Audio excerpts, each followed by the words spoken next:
How's it going, Daniel? All good, ready for Saturday. How's just fight week been? Are you acclimated to Los Angeles? How has everything gone for you? Yeah, everything went well. So we worked out. We had one nice day in Venice Beach, enjoying the sun and the weather, and yeah, all good. And the weight cut is going great. Training camp was awesome. So we're ready for Saturday. So how, when Bellator came to you with the idea of participating in the Featherweight Grand Prix, what were your thoughts? I assume you've had what, something like 50 fights at this point in your career. I feel like part of, maybe you've seen everything in this career and you weren't fazed when they told you to do this. But what did you think? I saw it is a great idea. Of course, the format it's amazing. Over 1 year, 16 of the best featherweights in the world, 1 million prize money. It's a legendary tournament, and I'm looking forward to write history with that. So, I mean, in your last couple of fights, you've had a couple of decisions not go your way that, maybe you should have got the nod in those fights. Was getting offered a spot in the tournament like just a way to kind of almost like hit the refresh button or the restart button, or what did you think? Of course, the last two fights were very close, but it was also were two fights against the best opponents out there.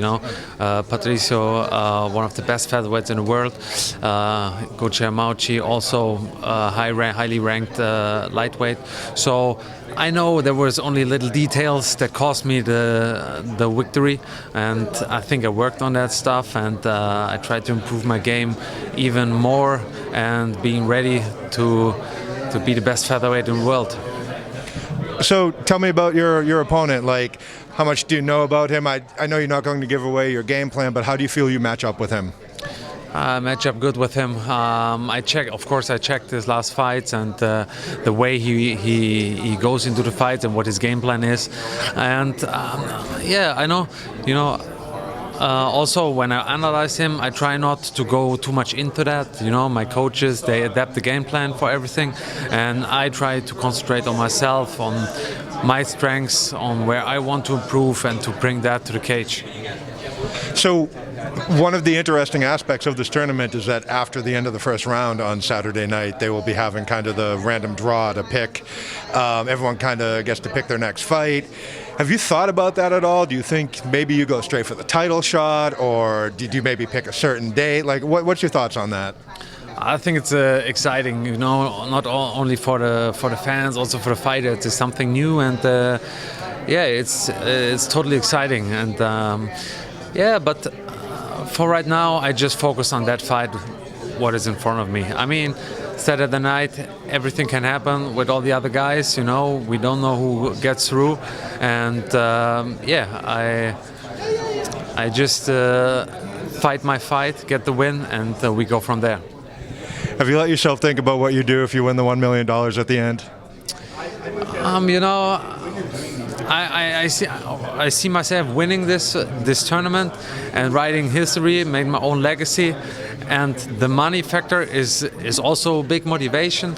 But for me as a mixed martial artist, I see this legacy at the first place, and the money, of course, I will find good things to enjoy it. It's interesting to hear that you're talking about the sport first and just thinking about the money later.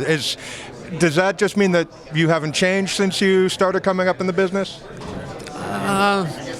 I think I have changed, but the desire and the fire for the sport is my passion, and definitely it's a privilege to that you can make a living out of it, and even more to make that amount of money, and it's a big motivation. Don't get me wrong, I really have this also in my mind, but yeah, I try not to get too much into the money thing. I try to put it all together, get all this stuff. It's all together at it's legendary, like best featherweights in the world, that much money, it's just great. Maybe the money comes later.